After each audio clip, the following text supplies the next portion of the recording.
Tumayo si Lourdes sa tapat ng makapal na salamin na humihiwalay sa kanya at sa batang teller ng bangko. Malamig ang hangin na lumalabas mula sa aircon ng establishmento, ngunit mas malamig ang pawis na nagsimulang mamuo sa kanyang noo at tumulo sa kanyang batok. Nanginginig ang kanyang magaspang at ugatang mga kamay habang mahigpit na nakahawak sa isang asul na passbook.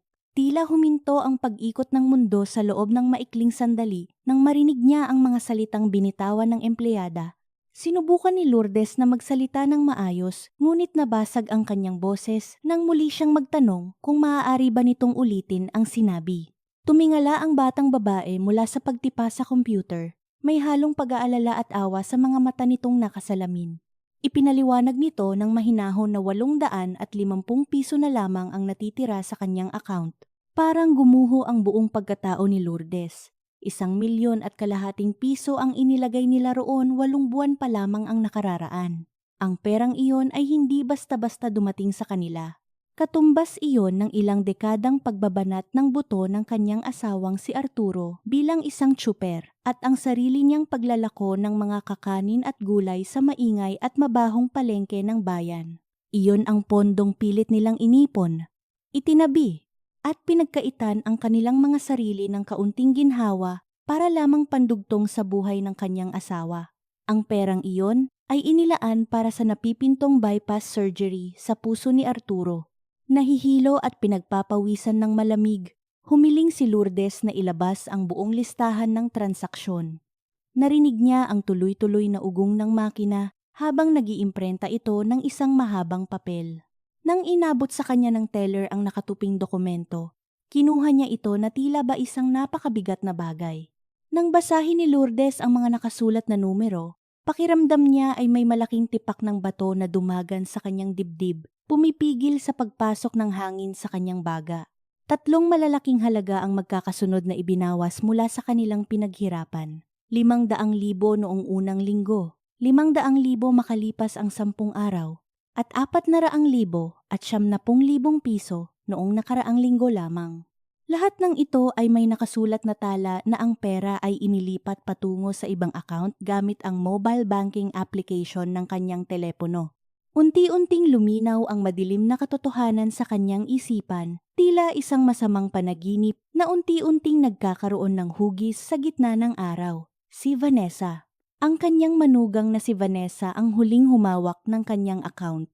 Naalala ni Lourdes nang malinaw ang araw na bumili si Vanessa ng isang bagong smartphone para sa kanya. Kasabay ng matamis na ngiti at mapag-arugang boses, sinabi ng kanyang manugang na siya na ang mag-install ng banking application upang hindi na mahirapan ang kanyang biyenan na pumila ng pagkahaba-haba sa bangko para lamang silipin ang buwan ng interes. Si Vanessa ang nagtakda ng lahat ng password at lumikha ng mga security code. Si Vanessa rin ang palaging humihiram ng kanyang telepono tuwing gabi pagkatapos ng hapunan upang di umano ay linisin ang memorya nito at burahin ang mga hindi kinakailangang mensahe. Ngayon ay malinaw na sa kanya. Ang mga mensaheng binubura nito ay ang mga abiso mula sa bangko na nagpapatunay na ang buhay ng kanyang asawa ay unti-unti na nitong ninanakaw. Lumabas si Lourdes mula sa malamig na bangko patungo sa maalinsangan at maalikabok na kalsada ng Maynila. Ang nakakapasong sikat ng araw ay tumama sa kanyang balat ngunit manhid ang buong katawan niya. Naglakad siya sa gilid ng kalsada na parang lumulutang sa hangin. Hindi alintana ang ingay ng mga sasakyan at ang nagmamadaling mga tao sa kanyang paligid. Punong-puno ng katanungan ang kanyang isip kung paano nagawa ng isang taong itinuring niyang kapamilya ang ganitong katinding pagtataksil. Habang naglalakad, biglang naramdaman niya ang sunod-sunod na panginginig ng kanyang telepono mula sa loob ng kanyang lumang bag. Nang kunin niya ito at sagutin ang tawag, isang mabilis at nababahalang boses ng isang nurse mula sa ospital ang bumati sa kanya. Ipinaalam nito na si Arturo ay bumagsak sa gitna ng palengke habang bumibili ng kanilang mga supply. Nawalan ito ng malay dahil sa matinding paninikip ng dibdib at hindi na makahinga. Kasalukuyan itong nasa emergency room ng isang malaking pampublikong ospital at nasa napakakritikal na kondisyon dahil sa malalang atake sa puso. Nanikip ang lalamunan ni Lourdes at pakiramdam niya ay hinihila ang kanyang kaluluwa palabas ng kanyang katawan. Halos madapa siya habang nagmamadaling pumara ng isang taxi. Sa loob ng sasakyan, pilit niyang pinipigilan ang pagtulo ng kanyang mga luha habang nagmakaawa sa driver na bilisan ang pagpapatakbo. Ang mabagal na daloy ng trapiko sa EDSA ay tila isang malupit na parusa. Bawat minutong lumilipas ay parang isang patalim na sumusugat sa kanyang pag-asa. Ipinagdasal niya ng taimtim na huwag muna sanang bawiin ang buhay ng kanyang asawa. Nang makarating siya sa ospital, sumalubong agad sa kanya ang magulong paligid ng emergency room. Ang amoy ng matapang na gamot, povidone iodine at alkohol ay humalo sa tensyon ng lugar. Tumakbo siya patungo sa higaan kung saan itinuro ng nurse ang kanyang asawa. Nang makita niya si Arturo, parang tinakasan ng lakas ang kanyang mga tuhod. Namumutla ang buong mukha nito, tila kulay ng isang lumang papel, at puno ng iba't ibang tubo ang bibig at ilong nito. Ang sunod-sunod at mabilis na tunog mula sa mga makinaryang nagbabantay sa tibok ng puso nito ay nagpapahiwatig ng papalapit na panganib. Lumapit ang isang nagmamadaling doktor na may hawak na chart at kinausap siya ng may labis na seryosong tono.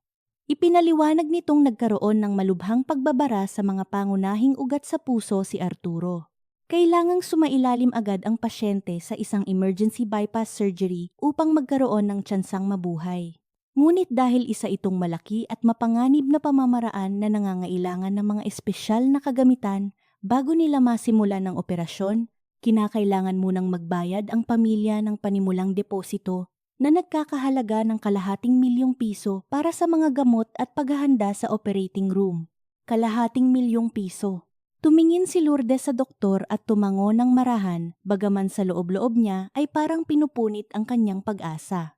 Wala siyang dalang pera maliban sa ₱5,000 sa kanyang lumang pitaka na kinita niya sa buong linggong paglalako.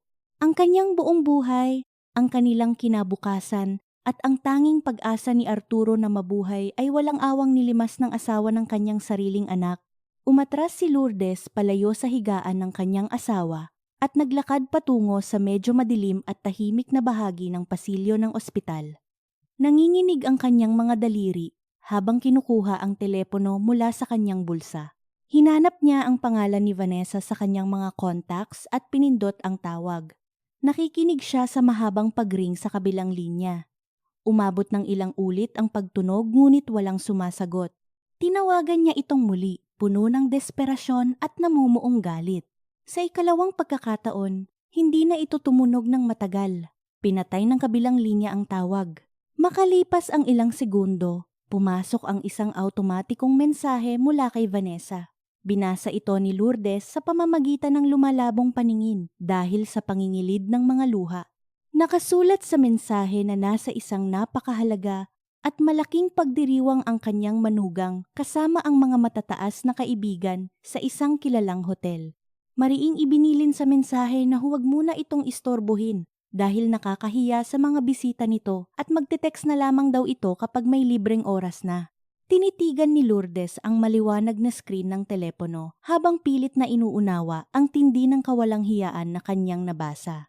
Ang buhay ng kanyang asawa ay nag-aagaw hininga sa loob ng kwartong iyon, habang ang taong nagnakaw ng kanilang tanging pag-asa ay nagpapakasaya at nagkukunwaring mayaman sa harap ng ibang tao. Walang luhang pumatak mula sa mga mata ni Lourdes, ngunit ang pamumula ng mga ito ay nagpapahiwatig ng isang matinding poot na nagsisimulang mag-alab sa kanyang dibdib. Ibinulsa niya ang telepono at dahan-dahang kinuha ang nakatuping bank statement mula sa kanyang bulsa. Sa gitna ng tahimik at malamig na pasilyo ng ospital, habang ang buhay ni Arturo ay nakasalalay sa isang hibla, mahigpit na naikuyom ni Lourdes ang kanyang kamao. Pinisil niya ng buong diin at dinurog ang papel na naglalaman ng katibayan ng panlilinlang ng mismong taong tinanggap at inaruga niya sa kanyang sariling pamilya. Isang tahimik na bagyo ang nagsimulang mabuo sa loob niya. Isang bagyong sisira sa lahat ng pagkukunwari pagdating ng tamang panahon. Nakaupo si Lourdes sa isang matigas at malamig na upuang metal sa labas ng emergency room. Ang bawat pagdaan ng mga nurse at doktor ay nagdadala ng panibagong alon ng kaba sa kanyang dibdib, ngunit nanatili siyang tahimik, nakatingin sa kawalan habang pilit na pinapakalma ang kanyang nag-uunahang mga isipan. Hindi niya alam kung saan kukuha ng ₱250,000 sa loob ng magdamag. Mula sa dulo ng mahabang pasilyo, nakita niya ang nagmamadaling paglakad ng mag-asawang pumasok sa ospital.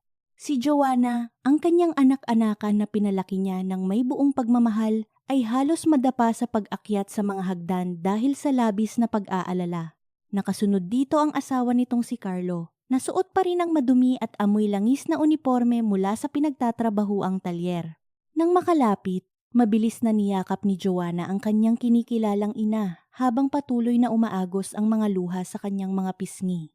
Sinubukan nitong magsalita, ngunit pinigilan ni Lourdes ang pangangatog ng balikat ng anak sa pamamagitan ng paghaplos sa likod nito.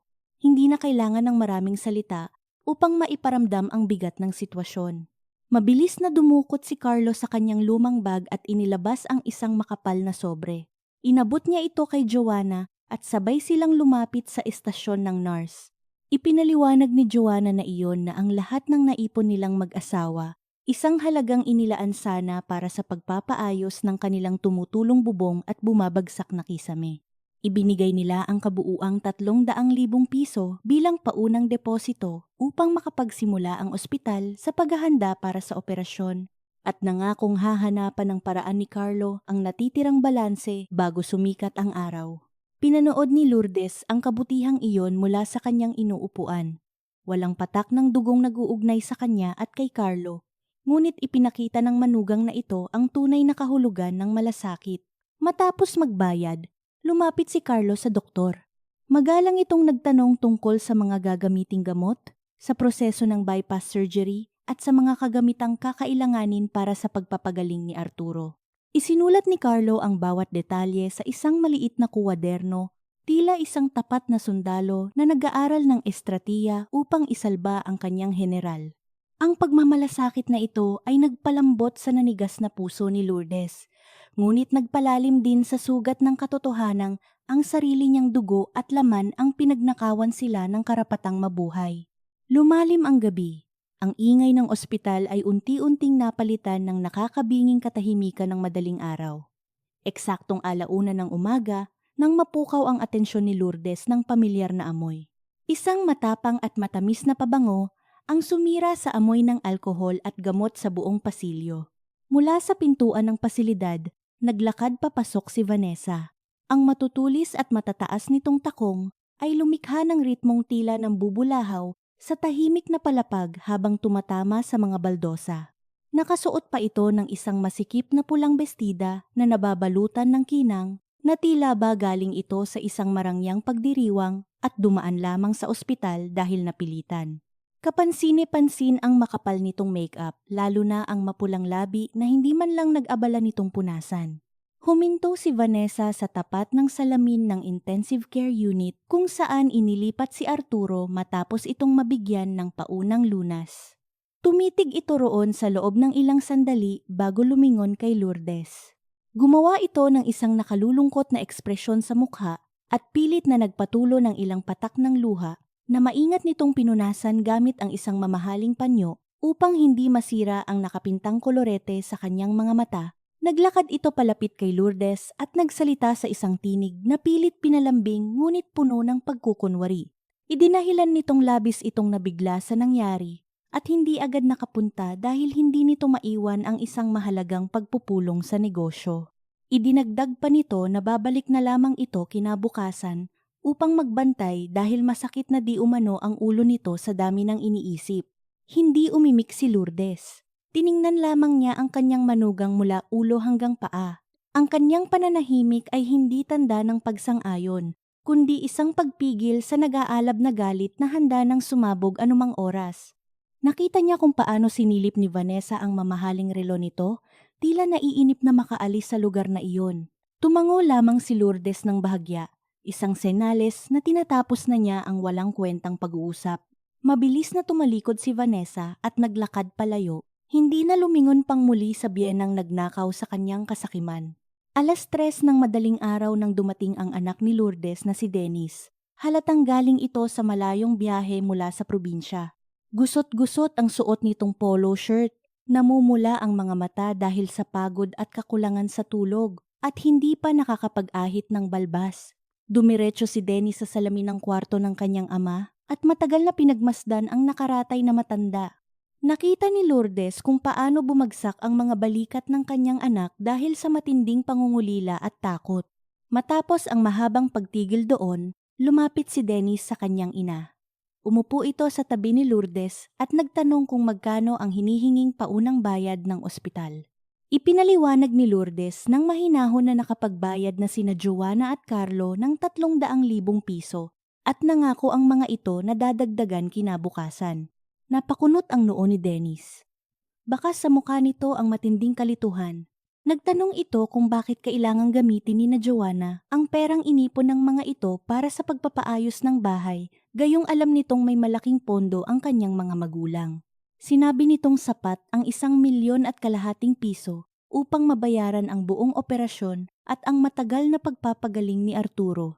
Nangako si Dennis na pupunta siya sa bangko kinabukasan din upang bawiin ang pera at ibalik ang inutang kina Joanna. Natahimik si Lourdes.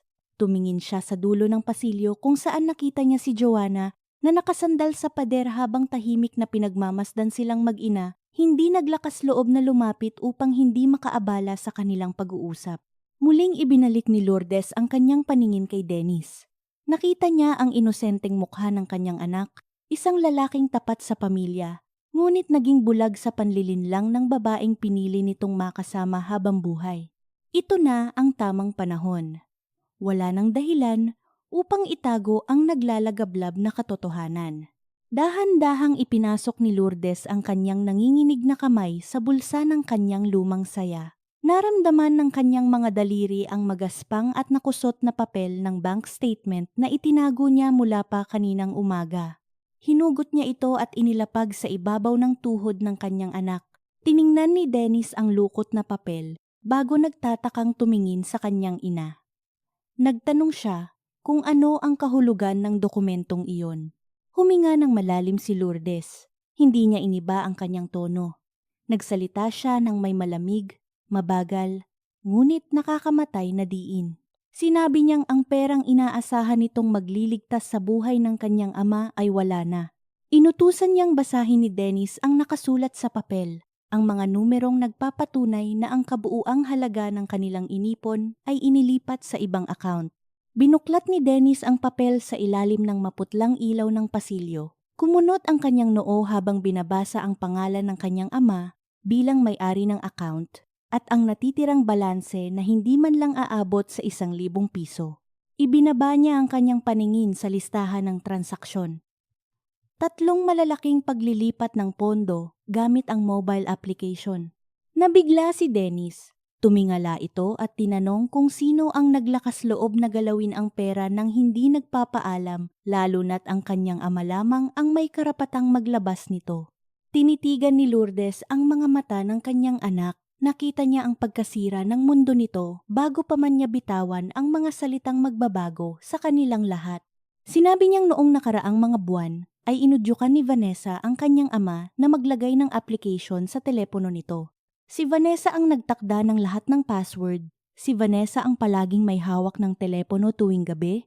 At si Vanessa ang tanging taong may kakayahang bumura sa lahat ng mensahe ng bangko upang hindi nila matuklasan ang pagnanakaw. Napatigil sa paghinga si Dennis. Ang papel na hawak nito ay tila naging nagniningas na apoy sa kanyang mga kamay. Walang salitang lumabas sa kanyang bibig.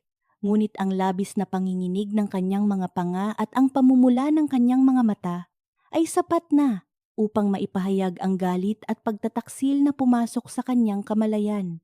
Hindi na naghintay si Lourdes ng tanong. Tinapos niya ang pagpapaliwanag sa pamamagitan ng isang pahayag na kasing talim ng patalim. Puno ng pait at kalungkutan niyang sinabi sa kanyang anak na hindi lamang pera ang ninakaw ng asawa nito, kundi mismong ang karapatang mabuhay ng kanyang sariling ama. Mabilis na kinuha ni Dennis ang telepono ng kanyang ama mula sa maliit na mesa sa tabi ng higaan. Pamilyar siya sa mga gawin ng matanda, kaya hindi naging mahirap para sa kanya na hulaan ang password ng aparato. Taon ng kapanganakan ni Lourdes ang ginamit na pananggalang ng kanyang ama. Nang mabuksan ang screen, agad niyang hinanap ang application ng bangko na itinuro ng kanyang ina. Nanginginig ang mga daliri ni Dennis habang ipinapasok ang 6 na numerong panigurado na mismong si Vanessa ang nagtakda. Nang bumungad sa kanya ang pahina ng account, parang piniga ang kanyang puso nang makita ang katiting na halagang natitira. Inilipat niya ang pahina patungo sa kasaysayan ng mga transaksyon. Tinitigan niya ang tatlong malalaking halaga na ibinawas ng magkakasunod. Inalam niya kung saan napunta ang perang iyon. Bumalatay ang matinding galit sa mukha ni Dennis nang mabasa niya ang pangalan ng tumanggap ng pondo. Ang lahat ng pera ay dumiretso sa iisang account. Ang pangalan na nakarehistro roon ay Jason, ang nakababatang kapatid ni Vanessa, nakilala sa buong barangay bilang lulong sa sugal, na isabong at walang matinong trabaho. Hindi na nakapagpigil si Dennis. Kinuha niya ang sariling telepono at agad na tinawagan ang asawa. Matapos ang ilang mahahabang pag-antabay sa kabilang linya, tuluyan ng sinagot ni Vanessa ang tawag. Sinubukan pa nitong ibahin ang tono ng boses upang magmukhang nag-aalala, ngunit hindi na nagpaligoy-ligoy pa si Dennis. Sa isang mababa ngunit nagbabagang tinig, diretsahan niyang tinanong kung bakit inilipat nito ang pondo ng pagpapagamot ng kanyang ama sa account ng kapatid nitong sugarol. Natigilan si Vanessa sa kabilang linya. Ilang sandaling bumalot ang matinding katahimikan bago ito nagsalita ng may pag-aalinlangan. Pilit nitong ipinaliwanag na hiniram lamang daw nito ang pera dahil kailangan nito ng malaking puhunan para sa inaangkat na mga mamahaling gamit mula sa ibang bansa. Ayon kay Vanessa, ginamit lamang nito ang account ni Jason dahil nagkaproblema ang sarili nitong bangko. Puno ng pagdadahilan ang mga salita nito, nangangakong ibabalik ang pera kapag nabenta na ang mga produkto at iginigiit na wala itong masamang intensyon. Ngunit hindi na nagpaloko si Dennis. Alam niyang walang malaking negosyong pinapatakbo ang kanyang asawa na nangangailangan ng ganoon kalaking halaga ng biglaan. Nang magsimulang umiyak si Vanessa at manumbat na hindi man lang siya pinakikinggan, na puno ng pagkadismaya si Dennis. Pinutol niya ang tawag nang walang anumang paalam. Bumagsak siya sa pagkakaupo sa malamig na sahig ng pasilyo, isinubsob ang mukha sa kanyang mga palad habang ang kanyang mga balikat ay nanginginig sa labis na bigat ng natuklasan.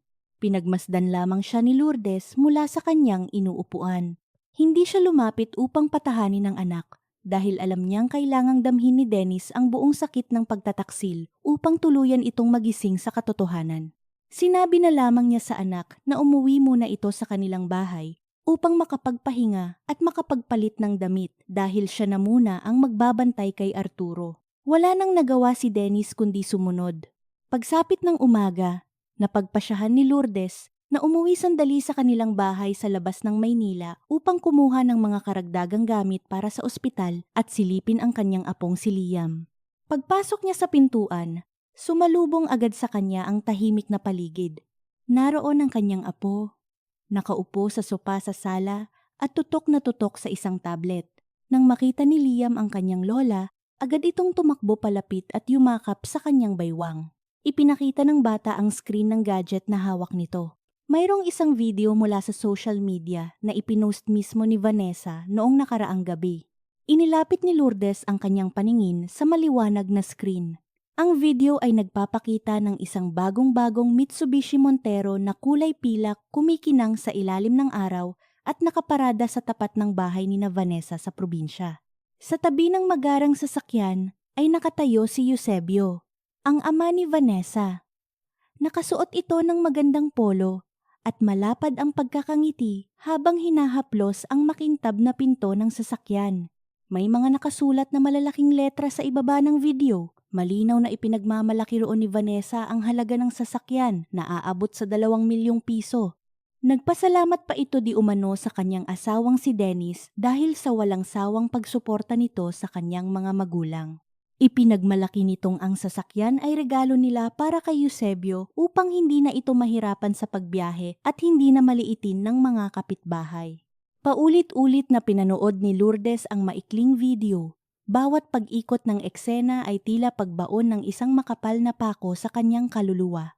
Ang perang ipinambili ng sasakyang iyon para lamang may maipagyabang ang pamilya ni Vanessa ay ang mismong perang magdudugtong sana sa hininga ng kanyang naghihingalong asawa. Ipinagpalit ng kanyang manugang ang buhay ni Arturo para sa panandaliang paghanga at pekeng paggalang ng mga tao sa internet.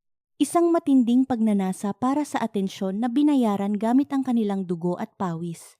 Binalik ni Lourdes ang tablet sa kanyang apo at mahinahong inutusan itong magpatuloy sa paglalaro. Tumayo siya mula sa kinauupuan at naglakad patungo sa ikalawang palapag ng bahay kung saan naroroon ang kanilang silid tulugan. Bawat hakbang niya sa hagdan ay may kasamang bigat ng paninindigan. Wala nang puwang ang pagmamakaawa. Wala nang puwang ang pag-iyak. Pagkapasok sa silid, dumiretso siya sa sulok kung saan nakaposisyon ang isang malaki at lumang baul na gawa sa matigas na kahoy ng nara. Ito ang taguan ng lahat ng mahahalagang alaala at kasulatan ng kanilang pamilya. Nakasara ito gamit ang isang maliit na tansong kandado na ang susi ay palaging daladala ni Arturo sa kanyang pitaka. Dahil nasa ospital ang kanyang asawa at wala siyang oras upang hanapin ang susi, nagtungo siya sa kusina at kumuha ng isang matulis at makapal na kutsilyo. Bumalik siya sa silid at itinutok ang dulo ng kutsilyo sa pagitan ng kandado at ng sabitan nito. Ginamit niya ang buong lakas upang puwersahang sirain ang bakal na humahadlang sa kanyang layunin. Matapos ang ilang mabibigat na pagdiin at pagpilipit, tuluyan nang nasira ang lumang kandado na nagdulot ng isang matalim na ingay ng pagkabali ng metal bago tuluyang bumagsak sa sahig. Binuksan ni Lourdes ang mabigat na takip ng baul.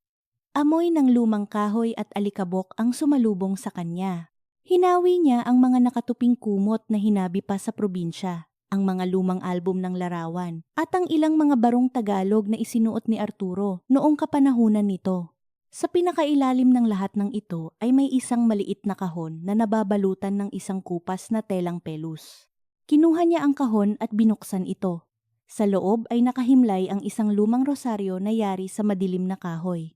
Dahan-dahan niyang inalis ang rosaryo at kinuha ang isang nakatuping papel na matagal nang itinago sa ilalim nito. Ang papel ay naninilaw na dahil sa paglipas ng panahon at ang kulay ng tinta ay unti-unti na ring nagiging kayumanggi.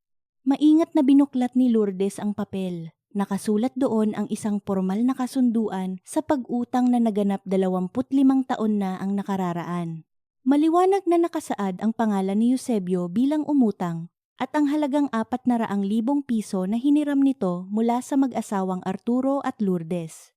Nakasulat din doon ang dahilan ng pag-utang, upang iligtas ang natitirang lupain ng pamilya mula sa pagkakasamsam ng mga sindikatong pinagkakautangan nito dahil sa sugal. Sa ibabang bahagi ng dokumento ay malinaw na makikita ang lagda ni Eusebio, pati na rin ang pirma ng 3 iginagalang na matatanda sa kanilang angkan sa probinsya na nagsilbing mga saksi, kasama pa ang mapulang marka ng hinlalaki bilang katibayan ng sumpaan. Pinagmasdan ni Lourdes ang dokumento. 25 taon na ang lumipas. 25 taon na niyang ibinaon sa limot ang utang na ito dahil naawa siya sa pamilya ni Vanessa at naniwala siyang ang tulong na iyon ay sapat na upang magbuklod ang kanilang mga pamilya ng may tapat na paggalang. Ngunit ngayon, ang katotohanan ay malinaw na humampas sa kanyang mukha. Ang utang na loob na ibinigay nila ay sinuklian ng nakamamatay na kasakiman. Itiniklop niya ang lumang papel ng may matinding pag-iingat at isinilid ito sa loob ng kanyang bulsa. Isinara niya ang baul at binalot ng matibay na determinasyon ang kanyang puso. Hindi siya magsisampa ng kaso sa pulisya dahil ayaw niyang lumaking may ina na nakakulong ang kanyang inosenteng apo. Mayroong mas mabigat at mas masakit na parusa para sa mga taong sumasamba sa imahe at reputasyon. Sisirain niya ang mga ito sa mismong entablado kung saan sila nagmamalaki.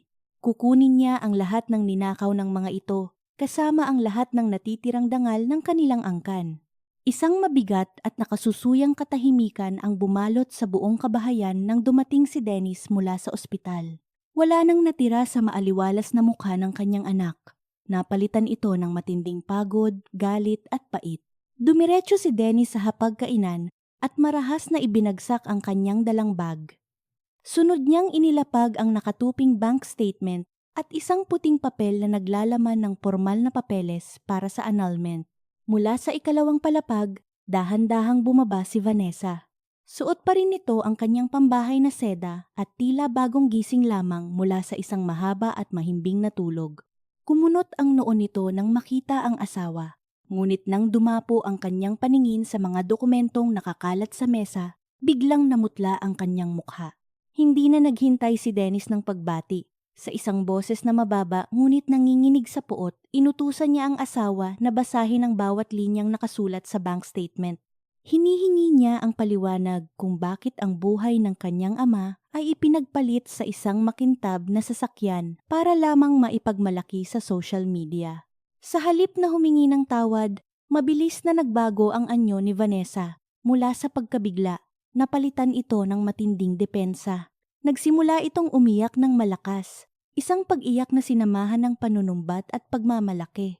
Sinigawan nito si Dennis. Iginigiit na 7 taon nitong pinaglingkuran ang kanilang pamilya. Ipinagmalaki nitong siya ang nag-alaga kay Liam. Siya ang nag-asikaso sa gawaing bahay at siya ang nagtiis sa ugali ng kanyang mga biyenan. Pilit nitong binabaluktot ang sitwasyon upang palabasing siya ang biktima ng kalupitan ng kanyang asawa dahil lamang sa kaunting halaga na kinuha niya upang tulungan ang sarili nitong ama na nakakaranas ng matinding depresyon dahil sa pangaalipusta ng mga kapitbahay sa probinsya. Ngumiti ng mapait si Dennis. Isang ngiti na hindi umabot sa kanyang mga mata. Sinabi nitong ang halagang tinatawag nitong kaunti ay ang mismong dugong dumadaloy sa mga ugat ng kanyang ama at ang sasakyang ipinagmamalaki ng biyenan ay binili gamit ang kanilang ninakaw na pag-asa. Habang patuloy ang pagtatalo ng mag-asawa, narinig nila ang paghinto ng isang makina ng sasakyan sa tapat ng kanilang gate. Kasunod ang pagbukas at pagsara ng mabibigat na pinto nito. Ilang sandali pa, pumasok sa loob ng bahay sina Eusebio at Felicidad. Halatang kakaluwas lamang ng mag-asawa mula sa Batangas, sakay ng kanilang bagong sasakyan upang ipagmalaki ito ng personal. Nakasuot si Eusebio ng isang mamahaling polo, habang si Felicidad ay walang tigil sa pagpapaypay gamit ang isang makulay na abaniko. Nang makita nila ang umiiyak na anak, agad na lumapit si Felicidad at niyakap si Vanessa. Sinimulan nitong kagalitan si Dennis. Puno ng pag-arte at pagkaawa sa sarili, tinanong ni Felicidad kung bakit pinapahirapan ng manugang ang kanyang anak. Umusbong ang labis na kayabangan sa mukha ni Eusebio. Humarap ito kay Dennis na tila isang hari na nagbibigay ng pangaral sa kanyang nasasakupan. Sinabi nitong hindi dapat pinag-aawayan ng pera dahil magkapamilya sila. Ipinagdiinan nitong ang perang hawak ni Dennis ay pera rin ng asawa nito kaya walang masama kung ginamit ito upang makatulong sa mga magulang na nagpalaki kay Vanessa.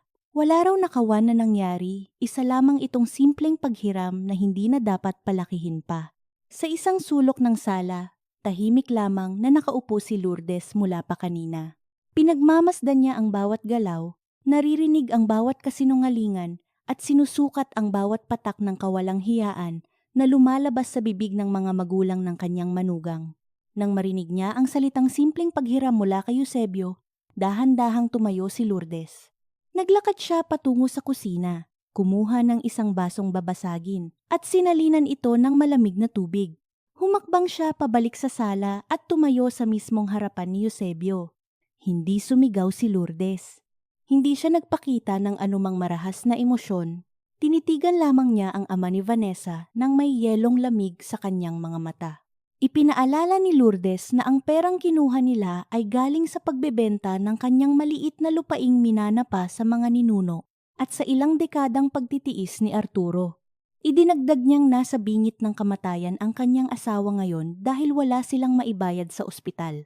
Tumawa lamang ng bahagya si Eusebio, isang tawang puno ng pang-iinsulto, at sinabing maaari namang mangutang sina Dennis sa ibang tao dahil may maganda itong trabaho at wag nang idamay ang regalong ibinigay sa kanya ng kanyang mahal na anak. Isang nakakabinging pagkadurog ng salamin ang bumasag sa katahimikan ng buong bahay nang sadyang bitawan ni Lourdes ang hawak niyang baso. Tumama ito sa matigas na baldosa at nagkapira-piraso. Tumalsik ang tubig at matatalim na bubog sa paanan ni Eusebio na napaatras dahil sa matinding gulat. Napatigil sa pagpapaypay si Felicidad. Nanlaki ang mga mata ni Vanessa. Sa isang tinig na nagtataglay ng autoridad na hindi maaaring suwayin, nag-utos si Lourdes sa mag-asawa na lumabas ng kanyang pamamahay at huwag nang babalik. Idinagdag niya na hindi sila mag-uusap sa lugar na iyon. Itinakda niya ang paghaharap sa darating na linggo Sa mismong araw ng padasal, ang sagradong tradisyon ng pag-alaala sa anibersaryo ng pagkamatay ng ninuno ng pamilya ni Eusebio sa Batangas. Sinabi niyang doon niya sasabihin ang lahat sa harap ng buong angkan ng mga ito at sa presensya ni Lolo Guillermo, ang pinakapinuno ng kanilang pamilya. Namutla si Eusebio nang marinig ang pangalan ni Lolo Guillermo. Hindi na ito nakasagot. Hinila nito ang asawang si Felicidad at mabilis silang naglakad palabas ng bahay, sumakay sa kanilang bagong sasakyan at nagmamadaling umalis na tila mga duwag na asong bahag ang buntot. Nang makaalis ang kanyang mga magulang, napagtanto ni Vanessa na unti-unti nang nawawasak ang kanyang mga plano. Kailangan niyang pigilan ang pagpunta ni Lourdes sa Batangas. Sa gitna ng desperasyon, mabilis siyang tumakbo paakyat sa hagdan. Nang makarating sa kalagitnaan, sadyang binitawan niya ang kanyang pagkakakapit at inihulog ang sarili. Bumagsak ang kanyang katawan sa mga gawa sa kahoy na baitang. Ipinikit niya ng mariin ang kanyang mga mata at nanatiling nakahiga roon na tila nawalan ng malay. Nakita ito ni Joanna na kalalabas lamang mula sa kusina upang pakainin si Liam. Nagpanik si Joanna at mabilis na tumakbo palapit, tinatawag ang pangalan ng kanyang hipag habang pilit na kinukuha ang telepono upang tumawag ng ambulansya. Ngunit pumagitna si Lourdes. Pinigilan niya ang kamay ni Joanna at inutusang ibaba ang telepono. Lumapit ang matanda sa nakahigang katawan ng kanyang manugang.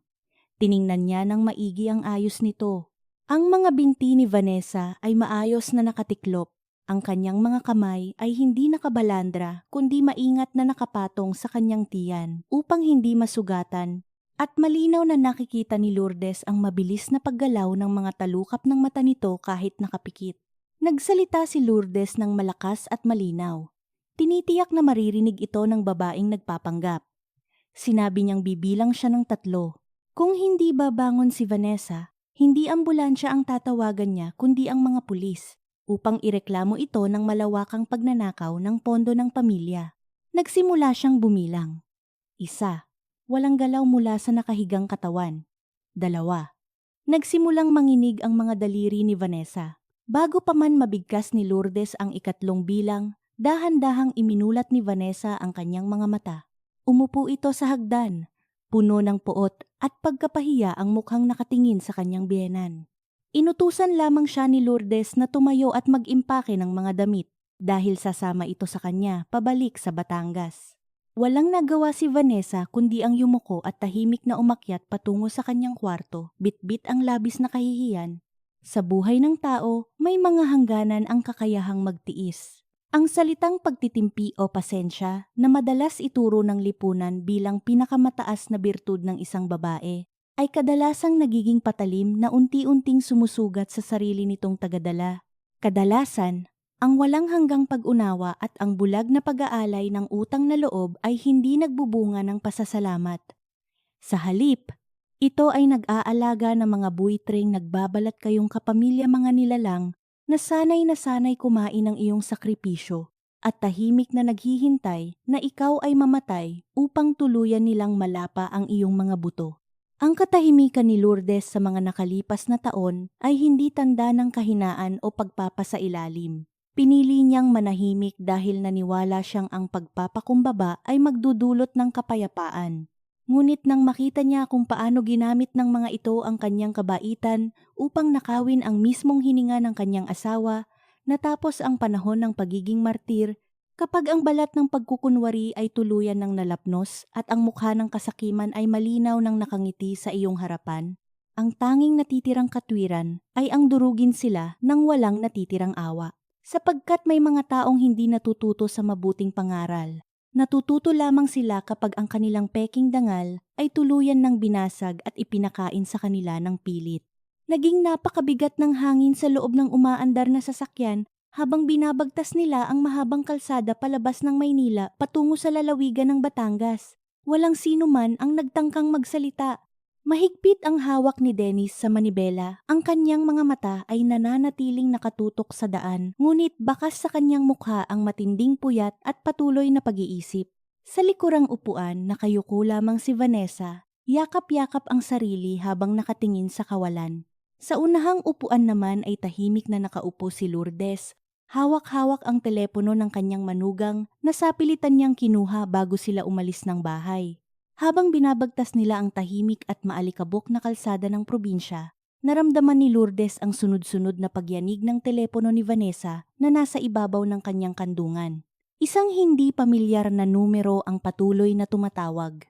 Sa halip na ibigay ito sa kanyang manugang, nagpasiya si Lourdes na sagutin ang tawag at pinindot ang pindutan upang marinig sa buong sasakyan ang usapan. Isang magaspang, malalim, at tila galit na boses ng lalaki ang umalingaw-ngaw sa loob ng sasakyan. Walang pag-aalinlangan nitong hinanap si Jason, ang nakababatang kapatid ni Vanessa. Ipinahayag ng lalaki na isa siyang tagapaningil ng utang mula sa isang sindikato ng sugal. Ayon sa lalaki, nagtago na si Jason matapos matalo sa e-sabong o online na sabong ang natitirang daan-daang libong piso na labis mula sa pambili ng kanilang sasakyan. Hindi pa ito nakontento. Umutang pa di umano si Jason ng malaking halaga sa sindikato upang mabawi ang pagkatalo, ngunit natalo itong muli. Nagbanta ang lalaki na kung hindi makakapagbayad ang pamilya ni Vanessa sa loob ng 3 araw, susugurin nila ang bahay ng mga ito at sisiguraduhing may buhay na kapalit ang perang tinakbuhan ni Jason. Matapos ang mabigat na pananakot, pinutol ng lalaki ang linya. Nabalot ng matinding takot ang sasakyan. Namutla si Vanessa sa likurang upuan at nagsimulang manginig ang buong katawan. Ang perang ninakaw niya na inaakala niyang mag-aangat sa antas ng kanilang pamumuhay ay siya palang magbabaon sa kanyang pamilya sa mas malalim na kapahamakan. Pinagmasdan lamang ni Lourdes ang asawa ng kanyang anak sa salamin ng sasakyan. Wala siyang naramdamang awa, tanging panlalamig lamang sa katotohanang walang idinulot ang kasakiman kundi pagkasira. Nang makarating sila sa Batangas, inutusan ni Lourdes si Dennis na huminto sa tapat ng isang lumang bahay na gawa sa kahoy at semento. Ito ang tahanan ng kanyang nakatatandang kapatid na si Andres. Naabutan nila ang matandang lalaki sa likod bahay na nagpuputol ng panggatong. Nang makita ni Andres ang pagdating ng kanyang kapatid na may kasamang malungkot na manugang, agad niyang ibinaba ang hawak na palakol. Lumapit si Lourdes at ipinaliwanag ng maikli ngunit malinaw ang lahat ng nangyari. Ipinakita niya ang bank statement at ikinuwento ang pagnanakaw na ginawa ni Vanessa upang bumili ng magarang sasakyan para sa mga magulang nito habang ang buhay ni Arturo ay nanganganib sa ospital. Nanlaki ang mga mata ni Andres at nag-alab ang galit sa kanyang dibdib nang tumingin siya kay Vanessa. Humingi ng pabor si Lourdes sa kanyang kapatid. Ibinili niya si Vanessa sa pangangalaga nito sa loob ng ilang araw bago ang itinakdang padasal. Mahigpit niyang inutos na huwag palalabasin ang kanyang manugang at huwag papayagang makipag-ugnayan sa sinuman, lalo na sa pamilya nito. Walang pag-aatubiling sumang-ayon si Andres. Itinuro niya ang isang maliit na kwarto sa loob ng bahay at inutusan si Vanessa na pumasok doon. Tahimik at walang lakas na sumunod ang manugang. Batid na wala na itong kawala sa ginawa nitong kasalanan. Matapos tiyakin na hindi makakatakas si Vanessa, nagpatuloy sa paglalakbay si Lourdes kasama si Dennis. Binagtas nila ang masusukal at maliliit na kalsada patungo sa mga kalapit na barangay. Layunin niyang hanapin ang 2 natitirang buhay na saksi sa utang na naganap 25 taon na ang nakararaan. Una nilang pinuntahan si Tomas, isang matandang magsasaka na ngayoy hirap ng maglakad dahil sa rayuma. Nang ilabas ni Lourdes ang naninilaw na papel mula sa kanyang bulsa at ipabasa ito kay Tomas, nanginig ang mga kamay ng matanda. Naalala nito ng malinaw ang gabi ng matinding bagyo kung kailan lumuhod si Eusebio sa harapan ni Lourdes at Arturo. Nagmamakaawang pautangin siya upang hindi mabawi ng mga nagpapautang ang natitirang lupa ng kanilang mga ninuno. Kinumpirma ni Tomas na ang pirma at bakas ng hinlalaki sa papel ay kanya. Hindi siya makapaniwala na sa loob ng higit 2 dekada ay hindi man lang nagbayad ng kahit isang kusing si Eusebio. Nangako si Tomas na dadalo siya sa padasal upang tumestigo. Sumunod nilang pinuntahan si Francisco na matatagpuan sa kabilang bayan. Pareho ang naging reaksyon nito. Tiningnan ng matanda ang nakasulat na kasunduan at napailing sa labis na pagkadismaya. Sinabi nitong handa siyang humarap sa buong angkan upang patunayan ang katotohanan. Ang huli at pinakamahalagang destinasyon ni Lourdes ay ang malaking bahay na bato sa sentro ng bayan, ang tahanan ni Lolo Guillermo. Si Lolo Guillermo ang kinikilalang pinakapinuno at pinakamatandang miyembro ng angkan ng pamilya ni Eusebio. Siya ang nagpapasya sa mga mahahalagang alitan at nag-iingat ng dangal ng buong pamilya. Naabutan nila ang matanda na nakaupo sa isang malaking silyang gawa sa nara sa beranda ng bahay. Lumapit si Lourdes at nagbigay ng malalim na paggalang. Matapos imbitahang maupo, dahan-dahang inilabas ni Lourdes ang dalawang mahahalagang dokumento, ang lumang papel ng pagkakautang ni Eusebio at ang pinakabagong bank statement na nagpapakita ng pagnanakaw ni Vanessa. Iniabot niya ito kay Lolo Guillermo. Sinuot ng matanda ang kanyang salamin at maingat na binasa ang mga nakasulat. Habang binabasa nito ang bawat salita, nakita ni Lourdes kung paano tumalim ang mga mata ng matanda at bumigat ang paghinga nito. Ang kultura ng kanilang probinsya ay nakasentro sa pag-iingat ng dangal ng pamilya at ang pagiging walang utang na loob o kawalan ng hiya ay itinuturing na pinakamalaking kasalanan. Matagal na nanahimik si Lolo Guillermo matapos basahin ang mga dokumento. Nang magsalita ito, ang boses nito ay nanginginig sa matinding puot at kahihiyan para sa kanyang angkan. Ipinahayag nitong isang malaking sampal sa kanilang pangalan ang ginawang panlilinlang ni Eusebio at ang pagnanakaw ng anak nito. Nangako ang pinuno na sa araw ng padasal, sa harap ng buong pamilya at ng altar ng kanilang mga ninuno, ilalabas niya ang katotohanan at igagawad ang karampatang parusa para mabigyan ng hustisya ang pamilya ni Lourdes. Nagpasalamat si Lourdes at nagpaalam. Naramdaman niya ang kaunting ginhawa dahil alam niyang nasa tama siyang landas. Ngunit ang pansamantalang kapayapaang iyon ay mabilis na naglaho. Pagsapit ng gabi, habang nakaupo siya sa labas ng bahay ng kanyang kapatid na si Andres at pinakikinggan ang huni ng mga insekto sa paligid, biglang gumalaw ang kanyang telepono sa loob ng kanyang bulsa. Si Joanna ang tumatawag. Nang sagutin niya ito, sumalubong agad sa kanya ang humahagulgol na boses ng kanyang anak-anakan. Halos hindi maintindihan ni Lourdes ang mga unang salita nito dahil sa matinding pag-iyak. Nang kumalma ng kaunti si Joanna, binitawan nito ang mga salitang nagpabagsak sa buong mundo ni Lourdes. Ipinaalam ni Joanna na biglang bumagsak muli ang kondisyon ni Arturo. Nagkaroon ito ng panibagong atake at kasalukuyang hindi tumutugon sa mga gamot. Nakakabit na ang lahat ng posibleng makinarya sa katawan nito upang pilit na panatilihing tumitibok ang puso. Ayon sa doktor, napaka-kritikal na ng sitwasyon at hinihiling nilang maghanda na ang pamilya para sa anumang maaaring mangyari anumang oras. Nabitawan ni Lourdes ang telepono. Tumama ito sa sahig na gawa sa kawayan. Ipinikit niya ang kanyang mga mata habang ang malamig na hangin ng gabi ay humaplos sa kanyang mukha. Pakiramdam niya ay gumuho ang lupa sa kanyang kinatatayuan. Sa gitna ng paghahanap niya ng hustisya, ang buhay ng taong pinakamamahal niya ay unti-unti nang dumudulas mula sa kanyang mga kamay.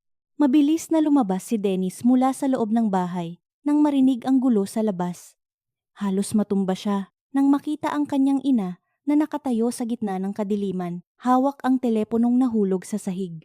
Nang marinig niya mula kay Lourdes ang balita tungkol sa kritikal na kondisyon ng kanyang ama, binalot siya ng matinding takot at kawalan ng pag-asa.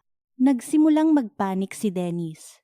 Paulit-ulit niyang hinila ang kanyang sariling buhok habang nanginginig ang buong katawan. Sinabi niyang kailangan nilang iwan ang lahat sa Batangas ngayon din, kanselahin ang nakatakdang padasal, at bumalik sa Maynila kasama si Vanessa. Para sa kanya, wala nang mas mahalaga pa kaysa sa makasama ang kanyang ama sa mga huling sandali nito at hindi niya mapapatawad ang sarili kung pumanaw ito nang wala sila sa tabi nito. Ngunit hinawakan ni Lourdes ang magkabilang balikat ng kanyang anak. Bagaman nanginginig ang kanyang sariling mga kamay at punong-puno ng takot ang kanyang puso, nanatiling matatag ang kanyang paningin. Tinitigan niya si Dennis nang may hindi maiwasang determinasyon. Sa isang mabagal at seryosong tinig, sinabi ni Lourdes na hindi sila babalik sa Maynila nang magkasama. Inutusan niya si Dennis na sumakay sa sasakyan at bumiyahe pabalik sa lungsod mag-isa upang bantayan ang kanyang ama. Sinabi niyang mananatili siya sa Batangas upang tapusin ang laban na kanilang sinimulan. Nayanig si Dennis sa narinig. Hindi niya lubos maisip kung paano nagagawang manatili ng kanyang ina sa probinsya habang ang asawa nito ay nag-aagaw buhay sa ospital. Sa gitna ng labis na kalituhan at galit, natanong niya ang kanyang ina kung hindi ba nito mahal si Arturo at kung mas mahalaga ba ang pera kaysa sa buhay ng kanyang asawa na kasama nito sa loob ng halos 5 dekada. Hindi nagalit si Lourdes sa sumbat ng kanyang anak. Sa halip, lumambot ang kanyang mga mata habang nakatingin kay Dennis. Ipinaliwanag niya na sa loob ng 48 taon ng kanilang pagsasama, hindi niya kailanman iniwan si Arturo kahit isang saglit. Ang pananatili niya rito ay hindi dahil sa kasakiman sa pera, kundi dahil sa pagmamahal at paggalang sa dangal ng kanyang asawa. Sinabi ni Lourdes na kung babalik sila sa Maynila ngayon at hahayaang matuloy ang padasal ng walang paghaharap, permanenteng mayuyurakan ang pangalan ng kanilang pamilya. Ang perang inipon ni Arturo sa pamamagitan ng pagbabanat ng buto ay mananatiling nakaw ng mga taong walang utang na loob. Ipinaliwanag niyang kilala niya ang kanyang asawa. Kapag nagising si Arturo, ang unang itatanong nito ay kung naisaayos na ba niya ang problemang ito. Hindi niya hahayaang magising ang kanyang asawa na isang talunan na pinagnakawan ng sariling pamilya. Ipinangako niyang tatapusin niya ang laban na ito para sa kanila. Naunawaan sa wakas ni Dennis ang bigat ng sakripisyo ng kanyang ina. Nakita niya ang lalim ng pagmamahal na hindi lamang nasusukat sa paghawak sa kamay ng may sakit, kundi sa pagtayo sa gitna ng bagyo upang ipaglaban ang katarungan para rito. Napaiyak si Dennis at sa unang pagkakataon mula nang maging matanda siya, mahigpit niyang niyakap ang kanyang ina. Nanginginig ang kanyang mga balikat habang patuloy ang pag-agos ng luha sa kanyang mukha nang walang anumang ingay. Hinaplos ni Lourdes ang likod ng kanyang anak at binigyan ito ng lakas. Kinuha ni Dennis ang susi ng sasakyan at binuksan ang gate.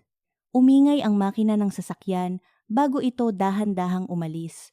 Unti-unting nawala ang liwanag ng mga ilaw nito sa madilim na kalsada ng probinsya. Naiwang mag-isa si Lourdes sa gitna ng malawak na bakuran ng kanyang kapatid na si Andres. Malamig ang hangin ng gabi at napakaraming bituin sa langit, ngunit napakabigat ng kanyang nararamdaman. Tumingala siya sa langit, pinigilan ang pagbagsak ng kanyang sariling mga luha at bumulong sa hangin. Nakiusap siya kay Arturo na magpakatatag at hintayin siya dahil tatapusin lamang niya ang huling tungkulin bago bumalik sa tabi nito. Pumasok si Lourdes sa loob ng bahay at naglakad patungo sa maliit na kwarto kung saan nakakulong si Vanessa. Binuksan niya ang pinto nang walang anumang pasabi. Naabutan niya ang kanyang manugang na nakaupo sa isang sulok ng silid, nakayakap sa sariling mga tuhod at halatang nanginginig pa rin sa takot dahil sa narinig na tawag ng mga nagpapautang kanina. Narinig ni Vanessa ang buong usapan sa labas. Batid niya na ang kanyang biyenan ay nagpasyang manatili sa kabila ng kritikal na kondisyon ni Arturo. Sa mga nakalipas na taon, palaging minamaliit ni Vanessa si Lourdes. Tinatawag niya itong mabaho dahil sa amoy ng palengke, tinuturing na walang pinag-aralan at itinuturing na isang mahinang matandang probinsyana na madaling utuin. Ngunit sa sandaling iyon, nang makita niya si Lourdes na nakatayo sa may pinto sa ilalim ng malamig na ilaw, nakita niya ang isang hindi matitinag na haligi ng bakal. Walang natitirang kahinaan sa mukha ng matanda. Tanging isang nakakatakot na lakas na nagpapakita ng kahandaang sirain ang sinumang humarang sa kanyang pamilya. Lumapit si Lourdes at tumayo sa tapat ng kanyang manugang. Hindi siya sumigaw, ngunit ang bawat salitang binitawan niya ay may bigat na tila nagpapakipot sa hininga ni Vanessa. Itinanong ni Lourdes kung naging masaya ba si Vanessa sa loob ng 7 taon ng kanilang pagsasama bilang pamilya. Itinanong niya kung kailanman ba ay naramdaman ni Vanessa na itinuring siya nitong tunay na ina o kung sadyang nakita lamang niya ang kanilang pamilya bilang mga madaling abusuhin dahil sa kanilang kabaitan. Hindi makasagot si Vanessa. Patuloy lamang ang pagtulo ng kanyang mga luha habang nakayuko, hindi makatingin ng diretso sa mga mata ng kanyang biyenan. Tinapos ni Lourdes ang kanyang pagsasalita sa pamamagitan ng pag-uutos kay Vanessa na ayusin ang sarili nito. Sinabi niyang kinabukasan na ang padasal ng pamilya nito. Haharap sila sa buong angkan ni Eusebio. at titiyakin niyang maririnig ng lahat ng kanilang mga kamag-anak ang bawat detalye ng ginawa nitong pagnanakaw.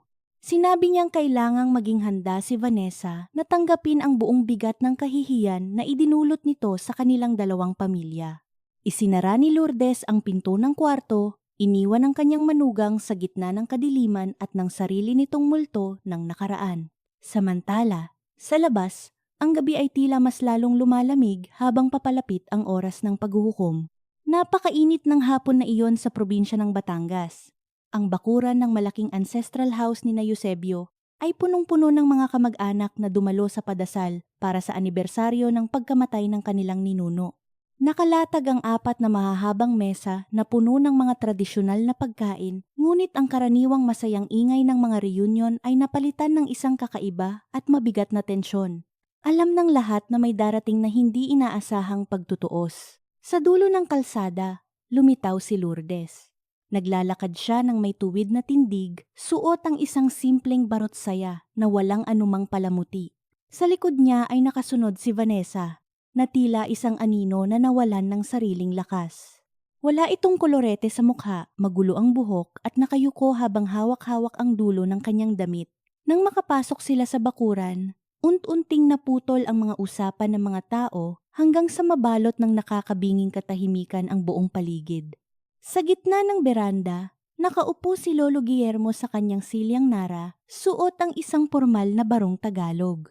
Sa tabi ng mga haligi ay nakatayo si Eusebio na walang tigil sa pagpupunas ng pawis sa kanyang noo gamit ang isang panyo, habang si Felicidad naman ay nakaupo sa tabi ng altar, nanginginig ang mga kamay, habang hawak ang kanyang abaniko. Naroon din si Jason, nakatayo sa isang sulok, hindi mapakali at panay ang tingin sa labas. Hindi nag-aksaya ng oras si Lourdes. Lumapit siya sa tapat ng lamesa kung saan nakaupo si Lolo Guillermo. Yumukod siya ng bahagya bilang paggalang bago dahan-dahang kinuha mula sa kanyang bulsa ang nakabalot sa pulang telang pelus. Inilapag niya ito sa ibabaw ng mesa, sa tapat mismo ng dambana ng mga ninuno ng pamilya ni Eusebio. Maingat na binuklat ni Lourdes ang pulang tela upang ibunyag ang 2 mahahabang papel, ang naninilaw na kasunduan sa utang mula sa nakalipas na 25 taon at ang pinakabagong bank statement na nagpapakita ng pagnanakaw sa kanilang account. Nagsalita si Lourdes sa isang malakas at malinaw na boses na umalingaw-ngaw sa buong bakuran, sapat upang marinig ng bawat kamag-anak na naroroon. Ipinaliwanag niya sa harap ng buong angkan kung paano lumuhod at nagmakaawa si Eusebio sa kanila noong taong 2001 upang hiramin ang halagang 400,000 piso upang iligtas ang kanilang lupang pamana mula sa mga nagpapautang dahil sa sugal. Upang patunayan ang katotohanan, tinawag niya sina Tomas at Francisco na magkasamang lumapit sa mesa. Tiningnan ng 2 matanda ang dokumento sa ilalim ng salamin ni Lolo Guillermo. Pareho silang tumango at nagpahayag sa harap ng lahat na ang mga lagda at bakas ng hinlalaki sa papel ay sa kanila at saksi sila sa pangako ni Eusebio na babayaran ng utang sa loob ng 7 taon, isang pangakong hindi kailanman tinupad sa loob ng mahigit 2 dekada. Kasunod nito, itinuro ni Lourdes ang ikalawang papel. Detalyado niyang inilahad kung paano lenas na kinuha ni Vanessa ang kanilang mga password upang ilipat ang kabuuang 850,000 piso mula sa pondo ng pagpapagamot ni Arturo. Ginamit ito upang ibili si Eusebio ng isang magarang sasakyan para lamang may maipagmalaki sa kanilang mga kapitbahay habang si Arturo ay nag-aagaw buhay ngayon sa isang ICU sa Maynila. Nayanig ang buong bakuran. Nagsimulang umugong ang mga bulong-bulungan ng mga kamag-anak, puno ng matinding kahihiyan at pagkagulat. Tumingala si Lolo Guillermo. Ang kanyang mukha ay pulang-pula sa matinding galit. Tumingin siya kay Eusebio at sa isang tinig na yumanig sa buong beranda, inutusan niya itong lumapit at sumagot. Nanginig ang mga tuhod ni Eusebio at tuluyan siyang napaluhod sa sementong sahig sa harap ng kanyang tiyuhin. Hindi siya makapagsalita. Patuloy lamang ang pagtulo ng kanyang pawis at luha habang nakayuko.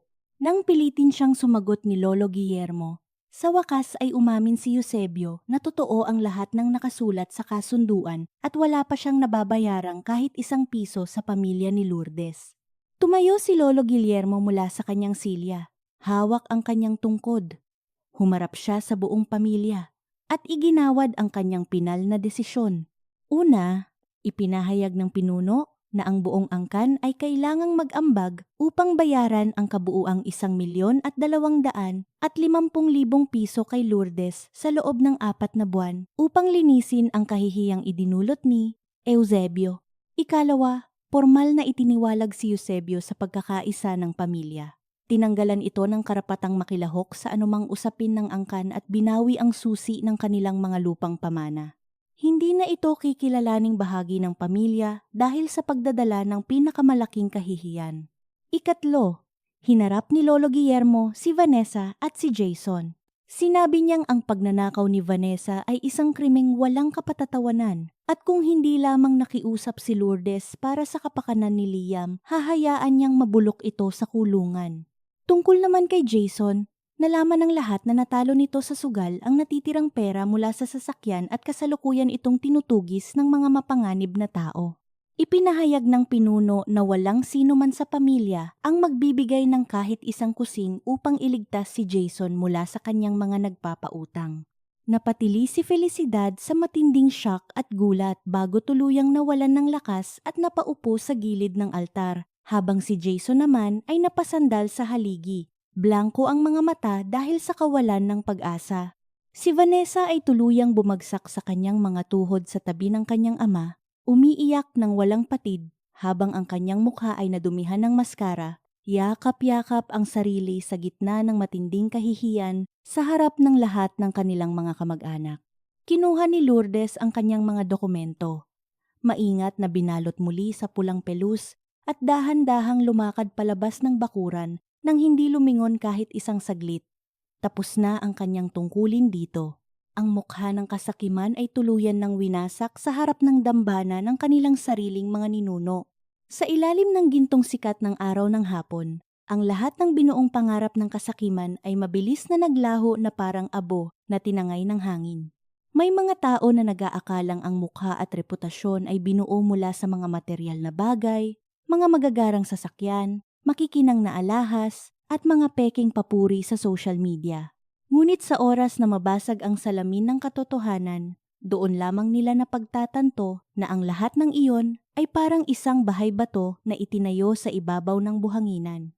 Napakadaling nakawin ng pera, ngunit napakahirap ibalik ng dangal kapag ito ay tuluyan ng nadumihan ng kawalan ng utang na loob. Sa huli, ang tao ay hindi sinusukat sa kung anong mayroon siya, kundi sa kung paano niya tinatrato ang mga taong nag-abot sa kanya ng kamay noong siya ay nasa kadiliman. Kapag ipinagpalit mo ang hininga ng iyong kapwa para sa sarili mong kayabangan, asahan mo na ang universo ay may sariling paraan upang bawiin ang lahat ng iyong hiniram, kasama ang bawat patak ng pagpapahalaga na akala mo ay sayo habang buhay. Sa bawat pagdurog ng salamin, may isang katotohanang laging naiiwan. Ang kasakiman ay palaging nagtatapos sa sarili nitong pagkawasak. Naging mahaba at lubhang nakapapagod ang biyahe ni na Lourdes at Vanessa pabalik ng Maynila sakay ng isang pampublikong bus. Sa buong oras ng paglalakbay, walang namutawing salita sa pagitan ng magbiyenan. Nakatingin lamang si Lourdes sa bintana. Pinagmamasdan ang paglipas ng mga poste ng ilaw sa kahabaan ng highway habang tahimik na nananalangin para sa kaligtasan ng kanyang asawa. Sa tabi niya, si Vanessa ay nakasandig sa upuan, balot ng takot at matinding pagod pagkatapos ng kahihiyang dinanas sa Batangas. Pagdating nila sa ospital sa Maynila, agad na nagtungo si Lourdes sa silid kung saan naroroon si Arturo. Laking pasasalamat niya nang makitang gising na ang kanyang asawa. Bagaman mahina pa rin ito at may nakakabit na oxygen mask sa mukha. Nakaupo si Dennis sa tabi ng higaan, hawak ang kamay ng ama. Nang magtagpo ang mga mata ng mag-asawang tapat sa isa't isa, sa loob ng halos 5 dekada, isang tahimik na ngiti ang sumilay sa mga labi ni Arturo. Lumapit si Lourdes, hinawakan ng isa pang kamay ng kanyang asawa, at doon ay naramdaman niya ang unt-unting pagbalik ng lakas nito. Matapos masigurong ligtas na si Arturo, sinenyasan ni Dennis si Vanessa na lumabas muna sa pasilyo ng ospital. Sumunod si Lourdes at umupo sa isang plastik na upuan sa tabi ng pintuan kung saan malinaw niyang nakikita at naririnig ang dalawa. Tumayo si Dennis sa tapat ng kanyang asawa. Walang anumang emosyon sa kanyang mukha nang buksan niya ang kanyang bag at ilabas ang isang puting envelope na naglalaman ng mga papeles para sa annulment o pagpapawalang bisa ng kanilang kasal. Inilapag niya ito sa ibabaw ng isang maliit na cabinet sa pasilyo at iniabot kay Vanessa ang isang itim na panulat. Tiningnan ni Vanessa ang mga papeles. Ang kanyang mukha ay wala ng bakas ng dating ganda at marangyang pamumuhay. Ang matapang na babaeng palaging nagmamalaki sa kanyang mga kinikita sa internet ay tila tuluyan ng naglaho. Sa isang nanginginig at mahinang tinig, sinubukan niyang magmakaawa kay Dennis. Sinabi niyang handa siyang magbago, handa siyang magtrabaho ng marangal upang ibalik ang bawat pisong nawala basta't huwag lamang siyang iwan nito at huwag ilayo sa kanyang anak na si Liam. Ngunit nanatiling matigas ang paninindigan ni Dennis. Ipinaalala niya kay Vanessa na ang tiwala ay parang isang mamahaling florera na kapag nabasag ay hindi na kailanman maibabalik sa dati. Sinabi niyang ang pagnanakaw nito sa pondo ng kanyang ama ay hindi lamang isang simpleng pagkakamali, kundi isang patunay na wala itong pagpapahalaga sa kanilang pamilya. Ipinangako ni Dennis na hindi niya ipagkakait si Liam kay Vanessa, ngunit hindi na sila maaaring magsama bilang mag-asawa. Inutusan niya itong pirmahan ang dokumento upang hindi na sila humantong sa mas magulong proseso sa korte. Natahimik si Vanessa.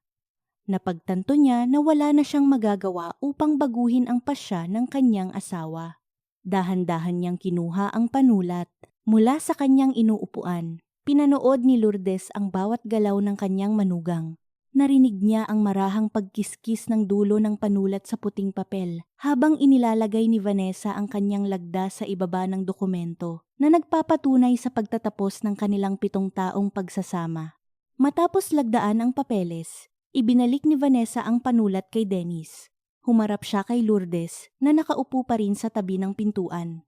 Lumapit ang manugang at dahan-dahang lumuhod sa tapat ng kanyang biyenan. Sa unang pagkakataon sa loob ng maraming taon, naging tapat ang mga mata nito habang nakatingin sa matanda. Humingi si Vanessa ng tawad. Inamin niyang naging labis ang kanyang kayabangan, naging bulag siya sa karangyaan at binaliwala niya ang kabaitan ni Lourdes at Arturo. Sinabi niyang labis niyang pinagsisisihan ang lahat ng kanyang ginawa at alam niyang hindi sapat ang anumang salita upang mabura ang sakit na kanyang idinulot.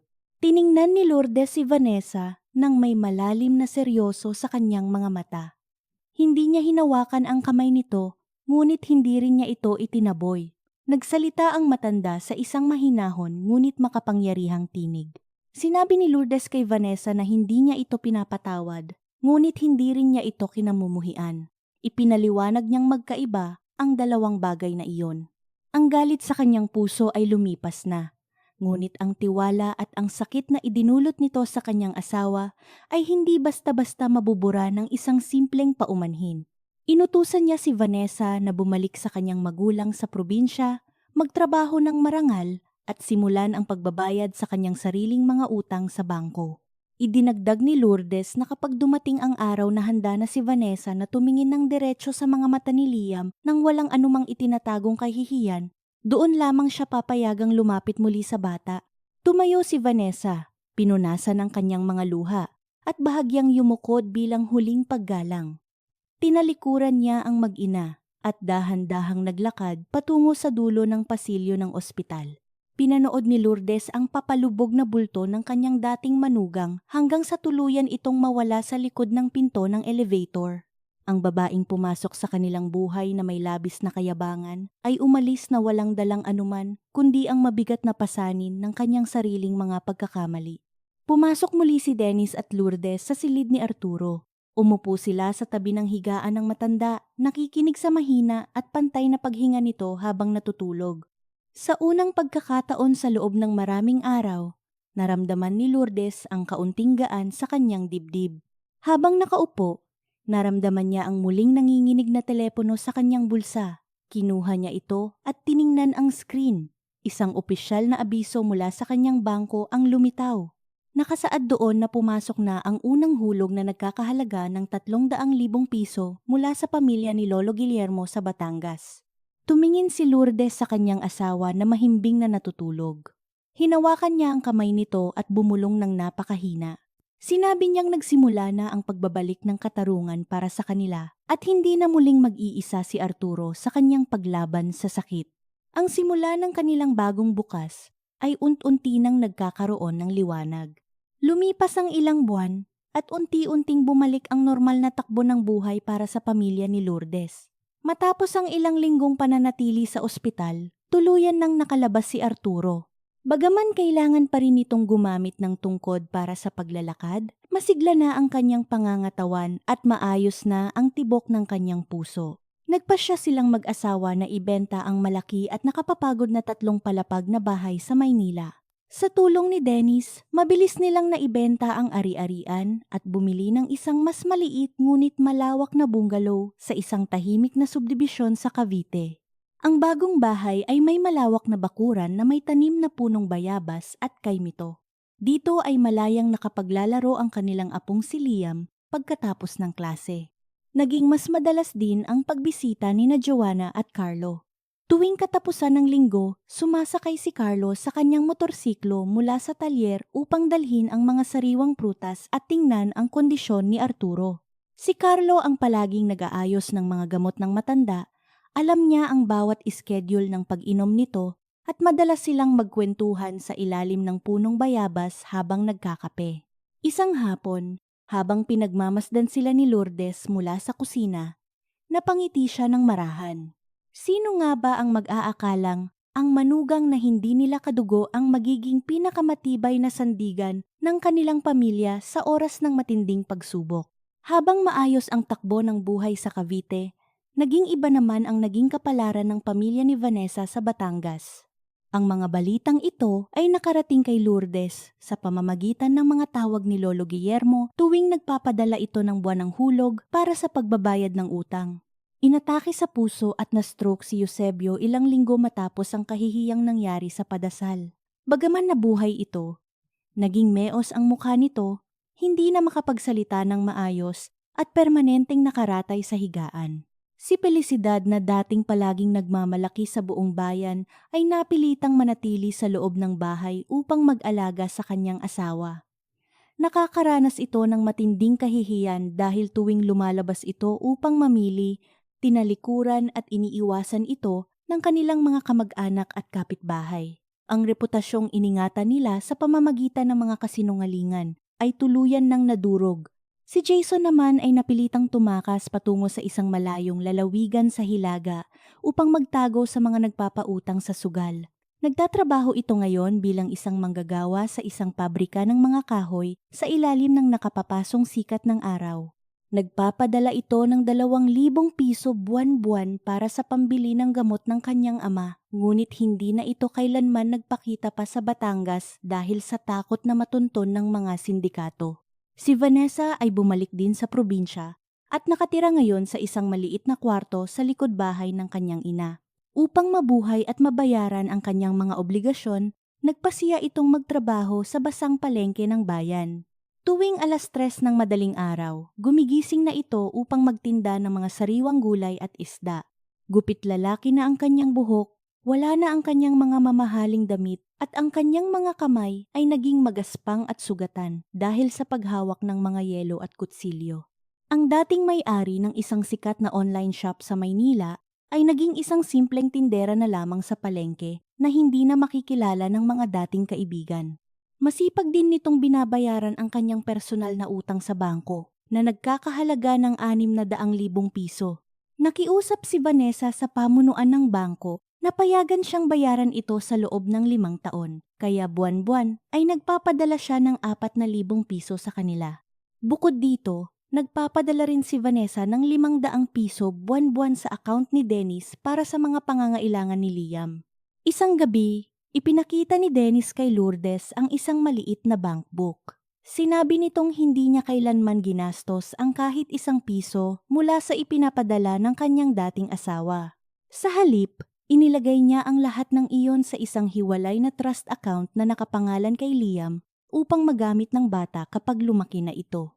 Naramdaman ni Lourdes ang kaunting paggalang sa naging desisyon ng kanyang anak. Matapos ang 6 na buwan mula nang lisanin ni Vanessa ang kanilang buhay, isang araw ay nakatanggap si Lourdes ng isang liham sa pamamagitan ng biniyaheng binalot ng baha na koreo. Ang sobre ay may nakasulat na pangalan ni Vanessa gamit ang isang pamilyar ngunit nanginginig na sulat kamay. Pumasok si Lourdes sa kanyang silid at maingat na binuksan ang liham. Walang mahabang pagdadahilan sa nakasulat na papel. Napakasimple lamang ng hiling ni Vanessa. Nakiusap ito na kung maaari ay payagan siyang lumuwas ng Maynila sa susunod na buwan, sa mismong araw ng kapanganakan ni Liam. Sinabi nitong hindi siya papasok sa loob ng kanilang subdibisyon at hindi rin gagawa ng anumang gulo. Ang tanging hiling niya ay ang payagang tumayo sa tapat ng gate ng paaralan ng kanyang anak upang masilayan lamang ang paglabas ni Liam pagkatapos ng klase kahit mula sa malayo. Idinagdag niyang hindi siya lalapit o kakausap sa bata kung hindi pahihintulutan ng kanyang biyenan. Nangako siyang pagkatapos makita ang anak ay agad din siyang sasakay ng bus pabalik ng Batangas. Ibinaba ni Lourdes ang papel sa kanyang lamesa. Tumingin siya sa labas ng bintana kung saan nakita niya si Liam na masayang tumatakbo habang hinahabol si Arturo na dahan-dahang naglalakad gamit ang kanyang tungkod.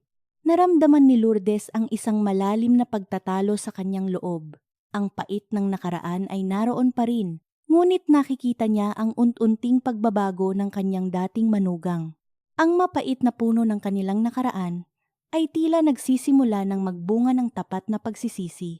Narinig niya ang pagpasok ni Dennis sa bahay pagkatapos ng trabaho. Kinuha ni Lourdes ang liham, lumabas ng silid, at ipinakita ito sa kanyang anak upang magkasama nilang pagpasyahan kung handa na ba silang buksan ang pinto ng kanilang tahanan kahit sa pinakamaliit na pagkakataon. Isang buwan matapos matanggap ang liham ni Vanessa, dumating ang araw ng ika-8 kaarawan ni Liam. Nagpasya si Lourdes na sumama kay Dennis upang sunduin ang bata sa kanyang paaralan. Habang nakaupo si Lourdes sa unahang upuan ng sasakyan na nakaparada sa tapat ng kalsada, pinagmasdan niya ang paligid sa labas ng bintana sa ilalim ng nakatutok na sikat ng araw ng tanghali. Nakatayo si Vanessa sa lilim ng isang malaking puno ng akasya, may 5 metro ang layo mula sa pangunahing gate ng paaralan. Suot nito ang isang simpleng blusa na kulay kayumanggi at isang mahabang palda, at ang kanyang buhok ay nakatali ng maayos sa likod. Wala itong anumang kolorete sa mukha at ang kanyang mga kamay ay mahigpit na nakakapit sa kway o hawakan ng isang telang bag. Bakas sa kanyang mukha ang matinding kaba habang nakatingin sa pintuan ng paaralan. Narinig ang matinding tunog ng kampana ng paaralan na nagbabadya ng pagtatapos ng klase para sa tanghali. Ilang sandali pa, dagsa ang mga mag-aaral na nagtatakbuhan palabas ng gate. Mula sa karamihan, lumabas si Liam kasama ang kanyang mga kaklase. Nang lumingon ang bata patungo sa kalsada, agad nitong nakita ang kanyang ina na nakatayo sa ilalim ng puno. Napatigil si Liam sa paglalakad. Tumingin ito kay Vanessa sa loob ng ilang segundo bago dahan-dahang naglakad palapit. Hindi tumakbo si Vanessa patungo sa kanyang anak. Nanatili siyang nakatayo sa kanyang pwesto upang ipakita ang paggalang sa kasunduan. Nang makalapit si Liam, dahan-dahang lumuhod si Vanessa upang mapantayan ang taas ng bata. Nagsimulang tumulo ang mga luha sa mukha ni Vanessa, ngunit pinilit niyang ngumiti habang tinitingnan ng kanyang anak. Hinaplos niya ang magkabilang balikat ni Liam ng napakarahan. Kinuha niya mula sa loob ng kanyang telang bag ang isang maliit na lalagyan ng munting matamis na sampalok na siya mismo ang nagpatuyo sa probinsya. Isang t-shirt na kulay asul na siya mismo ang nagtahi at isang makulay na aklat ng mga kwento. Iniabot niya ang mga ito kay Liam at binati ang anak sa kanyang kaarawan. Hinawakan ni Liam ang regalo at ginamit ang kanyang maliit na daliri upang punasan ang luha sa pisngi ng kanyang ina. Sinabi ng bata na masaya siyang makita ang kanyang ina at ibinahagi nitong masarap ang mga luto ni Lourdes sa kanila sa Cavite. Tumango si Vanessa. Hinalikan ang noo ng kanyang anak sa huling pagkakataon at dahan-dahang tumayo. Nagpaalam ito ng may marahang kaway bago tumalikod at naglakad patungo sa sakayan ng bus pabalik ng Batangas. Hindi siya nag-overstay. Tinupad niya ang kanyang pangako. Mula sa loob ng sasakyan, pinanood ni Lourdes ang buong pangyayari. Nakita niya ang tapat na pagsisisi sa bawat galaw ng kanyang dating manugang. Nang sumakay si Liam sa sasakyan at umupo sa likod, masaya nitong ipinakita ang regalong sampalok sa kanyang lola. Inabot ni Liam ang isang piraso kay Lourdes. Kinuha ni Lourdes ang sampalok at isinubo ito.